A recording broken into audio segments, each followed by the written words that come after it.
Le silence. Un silence absolu, écrasant. Pas de vent, pas de sol sous leurs pieds. Seulement l'immensité du vide. Et c'est dans ce vide insondable du cosmos que des silhouettes dérivent dans l'obscurité. Des silhouettes? Non, des héros. Que dis-je même? Des légendes, suspendues entre les étoiles, comme figées dans une toile cosmique qu'ils ne comprennent pas. Un instant plus tôt, ils étaient ailleurs, sur Terre, dans leur vie quotidienne. Puis, une lumière aveuglante, un arrachement brutal à la réalité, et maintenant, ici, dans cette arche aux murs lisses et impossibles, qui semble vivante, dans un espace qu'aucun d'eux ne connaît. Et surtout, face à quelque chose qui les dépasse totalement. Mais ils ne sont pas seuls. Ailleurs, une autre arche abrite des êtres d'une toute autre nature. Galactus, Dr. Doom, Ultron et une cohorte de super vilains.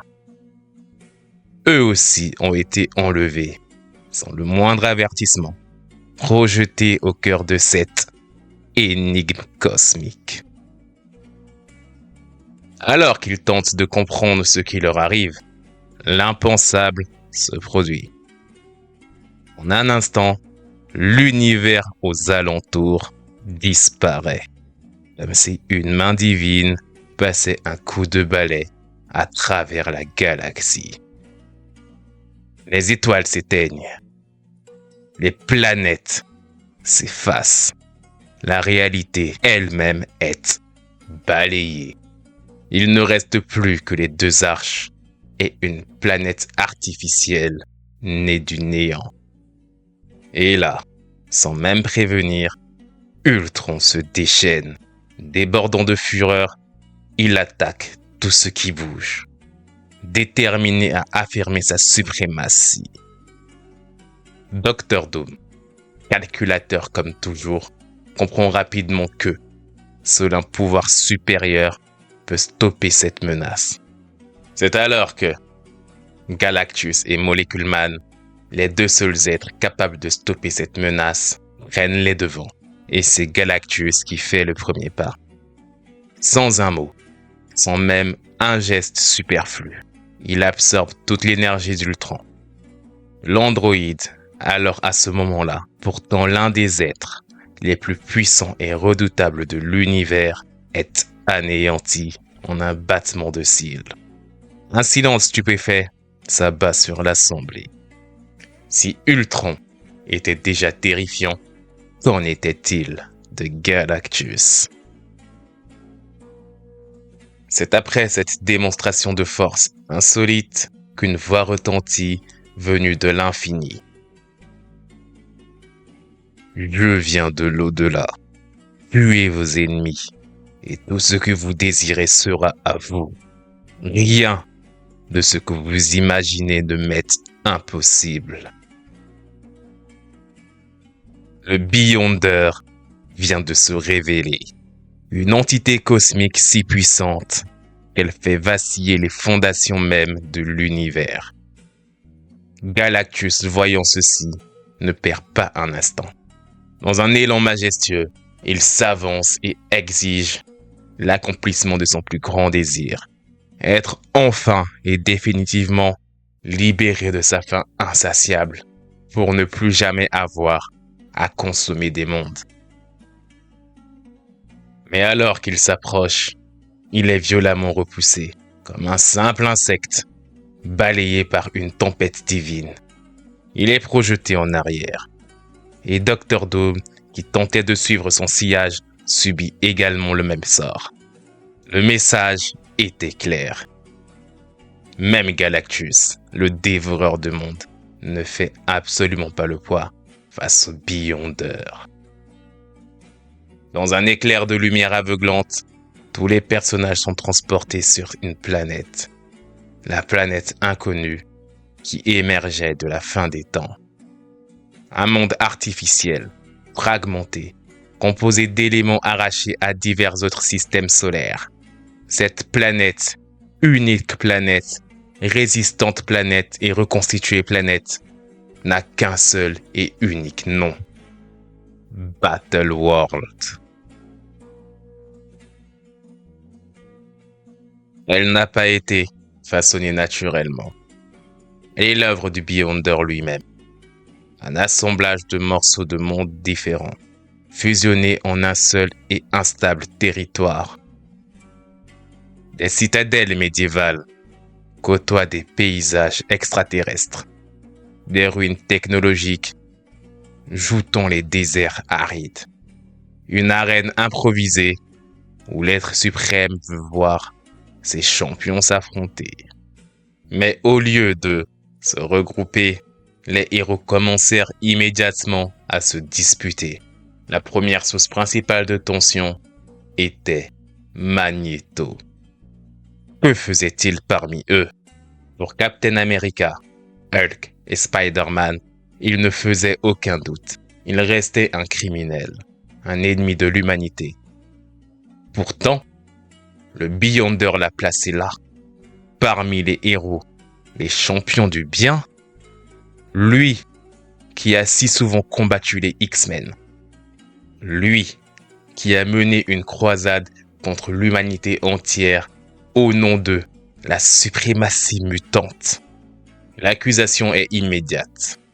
La guêpe, en tant que leader des Avengers, exprime à voix haute ce que tout le monde pense tout bas. Pourquoi es-tu ici, Magneto? Un peu de sérieux. Pourquoi es-tu ici, Magneto? Nous savons tous ce que tu es. Mais Magneto ne se laisse pas juger si facilement. Le poing serré, il soutient leurs regards sans flancher. Vous êtes aveugles. Croyez-vous encore que la morale du Beyonder fonctionne selon vos principes ridicules du bien et du mal? Furieux de voir que personne ne lui accorde sa place parmi eux, il finit par tourner les talons. Il n'a aucun compte à leur rendre. D'un simple mouvement de main, il s'élève dans les airs, son pouvoir magnétique le portant au loin. Magneto quitte le groupe et désormais, il devra s'armer de courage et de patience. Et plus que jamais, il devra faire preuve d'une immense détermination à survivre par ses propres moyens à la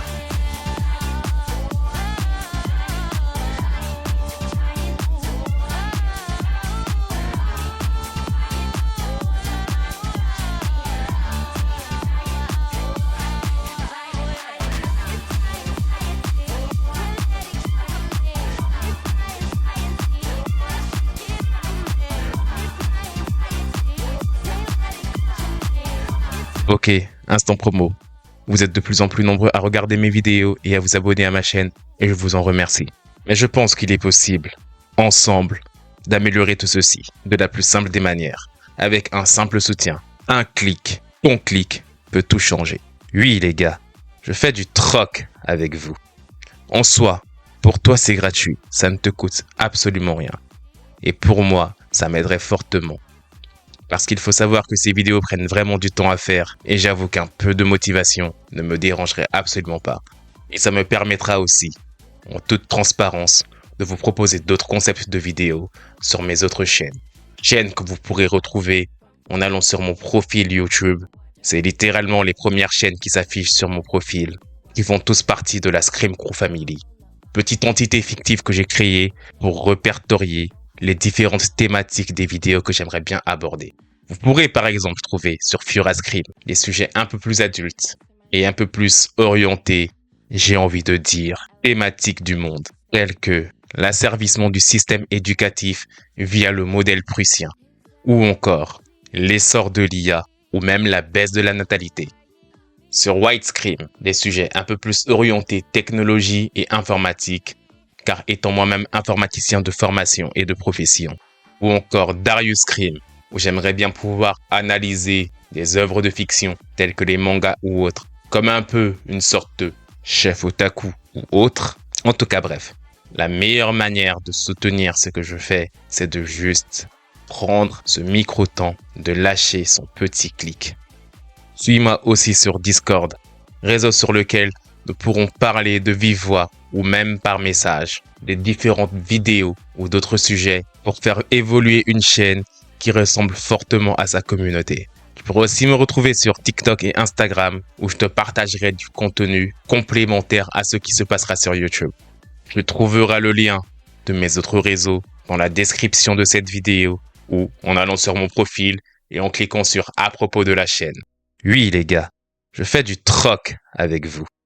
Un échange de temps, d'histoires fascinantes contre un simple clic qui est gratuit pour toi. Allez, reprenons. Le départ de Magneto laisse un vide parmi les héros. L'heure est grave et la nécessité d'un leader s'impose. Parmi les figures de proue, Colossus, Reed Richards, Captain America et d'autres. Effectivement, Reed aurait pu sembler le choix le plus judicieux. Son intelligence dépasse celle de tous les présents, à l'exception peut-être de Galactus. Pourtant, il reste en retrait. L'angoisse de savoir sa famille laissée sur Terre l'empêche de s'impliquer pleinement. La Guêpe, en tant que leader des Avengers, propose naturellement sa candidature. Mais très vite, une évidence s'impose. Seul un homme incarne l'idéal en temps de guerre. Un homme que, même Charles Xavier, pourtant habitué à commander, reconnaît comme étant le meilleur choix. Steve Rogers. Steve n'a pas besoin de forcer les choses. Son charisme, son sens du devoir et sa capacité à unir dépassant de loin toutes celles des autres entrent en considération. C'est donc lui qui prend la tête du peloton des héros. Une décision qui, bientôt, sera mise à l'épreuve dans le feu de la bataille. À des kilomètres de là, les super vilains se rassemblent, encore sonnés par l'ampleur de la situation. Parmi eux, un seul voit plus loin que la simple promesse du Beyonder. Un seul comprend que se contenter de vaincre les héros est une ambition médiocre face au véritable prix à saisir. Dr. Doom, d'un pas assuré, il avance parmi eux et propose sa vision. Pourquoi jouer le jeu du Beyonder, se battre pour des miettes, alors qu'il pourrait prendre possession de l'ensemble du pouvoir de celui-ci? Mais l'avidité aveugle ses alliés. L'idée même de défier le Beyonder leur semble absurde. Ils ne veulent qu'une chose, écraser leurs ennemis et prendre leur dû. Doom, alors stupéfait par leur réaction, serre les poings. L'étroitesse d'esprit l'exaspère. Pathétique, murmure-t-il, avant de joindre le geste à la parole. D'un simple mouvement de main, il fait s'effondrer une partie du bâtiment sur eux. Une démonstration de puissance et de mépris. Puis, sans un regard en arrière, il s'envole dans un jet, déterminé à accomplir son plan seul. Mais son audace lui coûte cher. Kang le Conquérant, voyant en Doom un obstacle à ses propres ambitions, saisit l'occasion et le frappe d'un tir précis. L'impact est immédiat. L'appareil de Doom explose en plein vol et s'écrase sur le sol, laissant derrière lui une traînée de fumée noire. Loin de là, les héros aperçoivent l'épaisse colonne de fumée. Intrigués, ils se dirigent vers le site du crash, ignorant qu'ils foncent droit vers le repère des ennemis. Les super vilains, libérés des décombres laissés par Doom, sont là. Le premier choc de la Secret Wars est sur le point d'éclater. Le fracas des explosions et des chocs titanesques résonne à travers les plaines de Battle World. Le premier grand affrontement entre héros et vilains est lancé. Hulk, un pilier de rage et de puissance brute, arrache des blocs de rochers de la taille d'immeubles et les projette à travers le champ de bataille, pulvérisant le sol sous leur impact. Reed Richards, souple et insaisissable, utilise son corps élastique pour immobiliser certains ennemis, tandis que les Avengers et les X-Men se battent avec la coordination d'un seul homme. Mais leurs adversaires ne sont pas en reste. Parmi eux, une menace sous-estimée se dévoile. Crusher Krill, l'homme absorbant. Un criminel qui, malgré une apparence brute et une intelligence limitée, possède un don terrifiant. Il peut transformer son corps en n'importe quelle matière qu'il touche. Pierre, métaux, même des alliages légendaires tels que l'adamantium ou le métal Uru, la substance du marteau de Thor. Je t'assure que si un jour Marvel décidait de pousser son potentiel au maximum, il aurait la capacité de pouvoir écraser les plus puissants des héros. Et en cet instant, il le prouve. D'un simple contact avec un éclat d'acier, sa peau se métamorphose en un alliage indestructible. Il balaye la guêpe d'un revers de la main, encaisse sans broncher les coups de Colossus et attrape Spider-Man en pleine voltige avant de le projeter violemment au sol. Les héros comprennent vite qu'ils doivent se coordonner s'ils veulent espérer gagner. Mais alors que la bataille fait rage, un autre combat, bien plus déterminant, se joue ailleurs. Victor Von Doom, alias Fatalis, n'a que faire de ces tumultes. Les rivalités puériles entre super-héros et criminels ne l'intéressent pas, car lui, ayant survécu à son crash, convoite bien plus qu'un simple trophée. À travers les plaines désolées du Battle World, il avance vers son véritable objectif, Galactios. À travers l'immensité du ciel, l'entité cosmique reste impassible, contemplant l'horizon d'un regard insondable. Il ne participe pas à ces affrontements. Il n'en a que faire. Et il ne réagit même pas, car Galactios a un autre dessein. Il ne se bat pas pour une promesse de pouvoir offerte par le Beyonder. Il a besoin de ça. Il a besoin du pouvoir du Beyonder. Car son éternelle fin, cette malédiction cosmique qui l'oblige à consommer des mondes entiers, n'est pas un simple caprice de prédateur galactique. Elle est une nécessité. Depuis le procès de Reed Richards, il est établi que Galactios n'est pas un destructeur sans raison. Il est un élément fondamental de l'équilibre de l'univers, une force qui doit exister pour que l'ordre cosmique demeure intact. Et pour la première fois depuis sa naissance, en tant que Galan de Tae, il entrevoit une échappatoire. S'approprier l'énergie du Beyonder signifierait se libérer de cette faim, ne plus être esclave de son propre rôle dans le cosmos. Dooms, lui, comprend cet enjeu, mais Galactios ne daigne même pas poser les yeux sur lui.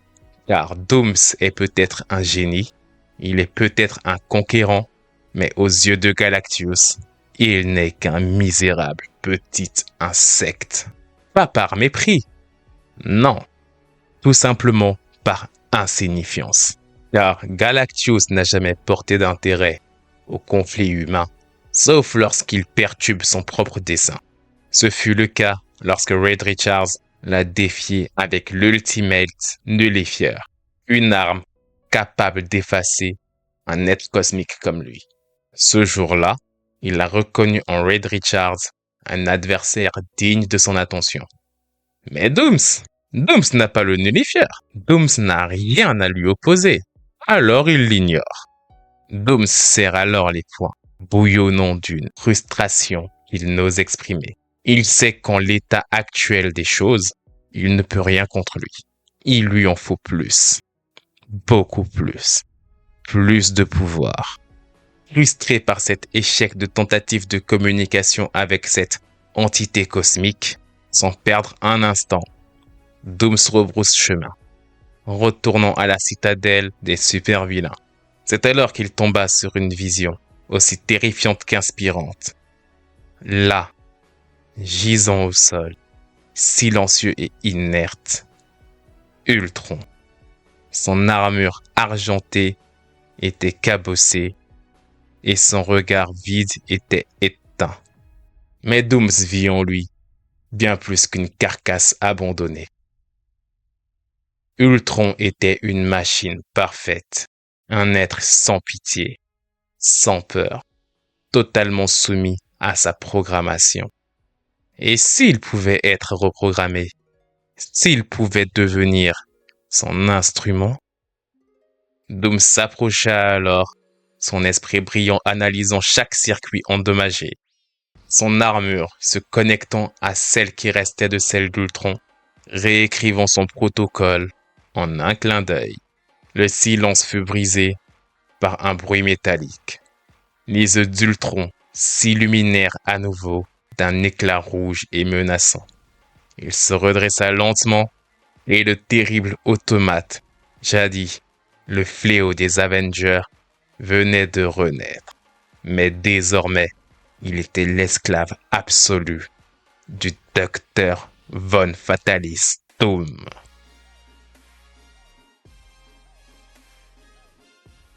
Entre-temps, dans le Battle World, le champ de bataille n'est plus qu'un chaos de gravats et de fumée. Les héros, bien que victorieux dans cette première escarmouche, portent les stigmates du combat. L'enchanteresse d'Asgard, dans son arrogance brisée, gît, inconsciente, sous un amas de débris. Le docteur Octopus, malgré sa férocité et son intellect, a été neutralisé. Mais la guerre est loin d'être terminée. Les survivants savent qu'ils doivent encore se regrouper pour organiser leur riposte. C'est alors qu'ils aperçoivent, à l'horizon, une imposante structure abandonnée. Une citadelle aux proportions titanesques, témoignant là de toute la puissance du Beyonder. Sans perdre un instant, Captain America, aka Steve Rogers, donne l'ordre de s'y replier.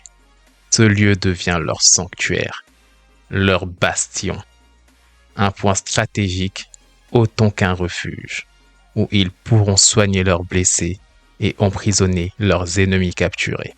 Désormais, les lignes sont tracées. À l'est, la citadelle des héros, menée par Captain America. À l'ouest, la forteresse des vilains, dominée par Doom. La guerre peut réellement commencer.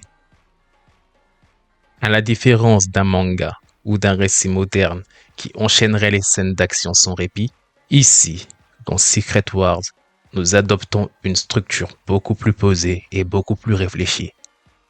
Chaque bataille laisse place à un moment de réflexion où les personnages doivent faire face aux répercussions de leurs actes.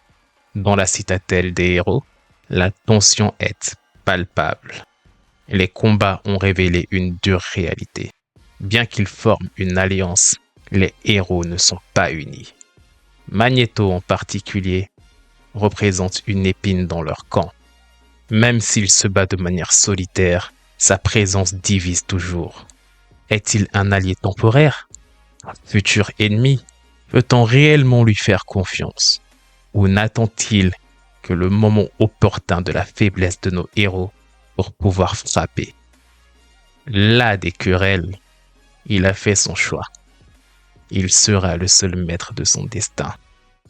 Alors que les héros organisèrent leur défense, Magneto s'éclipsa dans la nuit, trouvant lui aussi une forteresse isolée. Ce qui induit l'entrée d'un troisième joueur solitaire dans la partie. Pendant ce temps, dans l'antre des super-vilains, Doom peaufine son plan. Les premiers revers ne l'ont pas découragé. Au contraire, ils ont confirmé ce qu'ils savaient déjà. Seul, il est supérieur à ces brutes sans vision. Mais le pouvoir brut ne suffit pas. Il lui faut des alliés, ou, tout du moins, des pions. C'est alors que les survivants du combat le rejoignèrent. L'homme absorbant, encore imprégné du métal dont il s'était entouré, prit le parti de Doom, l'homme molécule, ou plus communément appelé Molecule Man. Un être dont le pouvoir dépasse de loin l'entendement, rejoignit aussi le camp. Et même contre toute attente, Dr. Octopus est bien là. Il n'a pas été capturé par nos héros, car il a su s'éclipser dans le chaos, trouvant un refuge auprès des siens. Doom les attendait. Lorsqu'ils se sont tous rassemblés, il leur présenta sa plus grande création. Ultron réactivé, mais pas simplement réparé. Il a été reprogrammé. Doom a fait de lui son arme absolue, un destructeur implacable, privé de toute volonté propre, hormis celle de servir son nouveau maître. Et maintenant, il leur laisse un choix. La voix froide et métallique d'Ultron résonne dans la pièce. Vous soumettre ou être annihilé. Un frisson parcourut alors l'assemblée. Ils savaient tous ce que valait Doom, et ils savaient qu'il ne bluffait jamais. L'homme absorbant hésita. Il n'a jamais aimé qu'on lui dicte ses actions. Mais il n'est pas suicidaire. L'enchanteresse, quant à elle, toujours affaiblie, comprit qu'elle ne peut pas affronter l'ennemi seule. Et comprit encore une chose, elle ne peut absolument pas se rebeller à l'heure actuelle face à Doom. Un à un, ils s'inclinèrent alors devant Dr. Doom. Celui-ci n'a pas conquis le Battleworld. Du moins, pas encore. Mais il a réussi à mettre à genoux devant lui et son immensité les plus grands criminels de la Terre. Pourtant, il y a une exception. Doom s'arrête devant Owen Reis, alias Molecule Man. Contrairement aux autres, il ne le traite pas comme un sous-fifre. Non, il l'appelle avec son véritable nom. Monsieur Reis. Un silence s'installe alors dans l'assemblée. Doom, l'homme qui ne respecte personne, vient de s'adresser à lui avec une considération rare. Là où les autres voient en Reis un individu brisé, Doom, lui, voit une arme ultime encore inexploitée. Il lui adresse alors un sourire calculateur et lui dit: j'ai préparé des quartiers à la hauteur de vos talents. J'espère qu'ils vous conviendront. Un ton poli, presque flatteur, mais sous ces mots, une promesse. L'homme molécule a un pouvoir inégalé. Et Dooms le sait. Il sait que, s'il parvient à le façonner et à le manipuler comme il faut, alors il tiendra entre ses mains les clés de l'omnipotence. Dans l'ombre de la citadelle des super-vilains, Molecule Man demeure silencieux. Mais sous cette apparente réserve, quelque chose se produit. Un frisson cosmique traverse l'air. D'un simple geste, Molecule Man lève la main. L'espace autour de lui frémit, comme si la réalité elle-même retenait son souffle. Alors il parle, il s'exclame et dit: vous ne comprenez pas.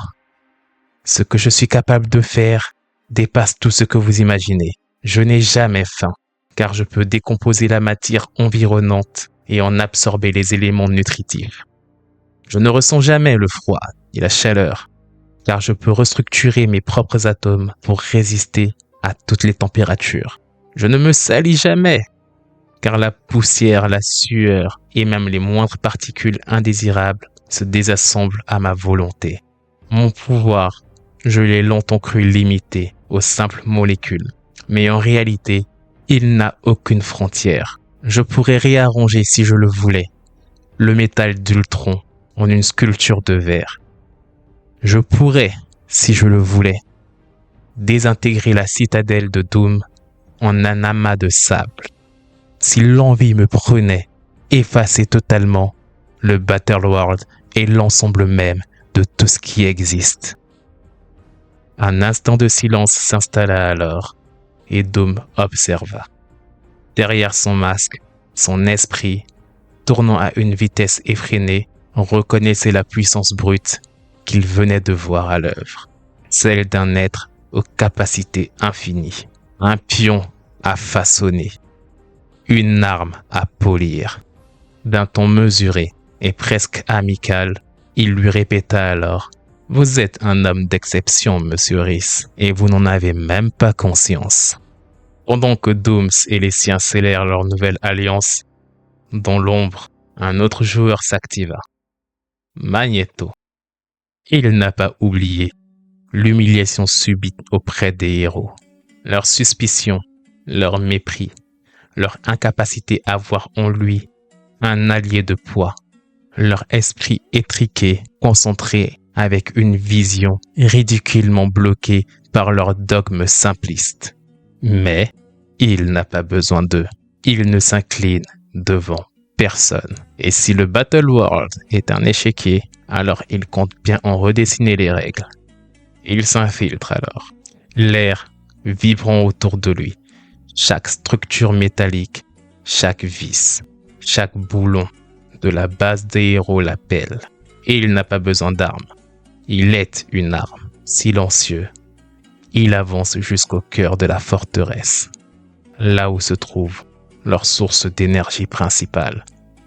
Son plan est simple. Les priver de leurs ressources, les forcer à venir à lui et en faire ses marionnettes. La victoire, pense-t-il, ne s'obtient pas toujours par la force brute. Parfois, il suffit d'un simple champ magnétique bien placé. Tandis que Magneto agit dans les ombres, la citadelle des héros retrouve un semblant de calme. L'espace d'un instant, le poids de la guerre s'efface. Assise à l'écart, la guêpe et She-Hulk échangent à voix basse. « Je pense à eux, pas vrai ?» demande She-Hulk. « Impossible de ne pas y penser. » soupire la guêpe. Elle se remémore ceux qui sont restés sur Terre, les missions inachevées et les responsabilités laissées en suspens. Les Avengers ne s'arrêtent jamais, mais cette fois-ci, ce n'était pas une simple mission. C'était un exil imposé par une entité dépassant même l'entendement. Pendant ce temps, Cyclope et Red Richard se tiennent près de l'ouverture, contemplant l'horizon extraterrestre. Ils n'ont jamais été proches, mais à cet instant, ils partagent le même fardeau. « Ma femme !» commence Red Richard, perdu dans ses pensées. « Mon fils !» répond Cyclope. L'échange est rare.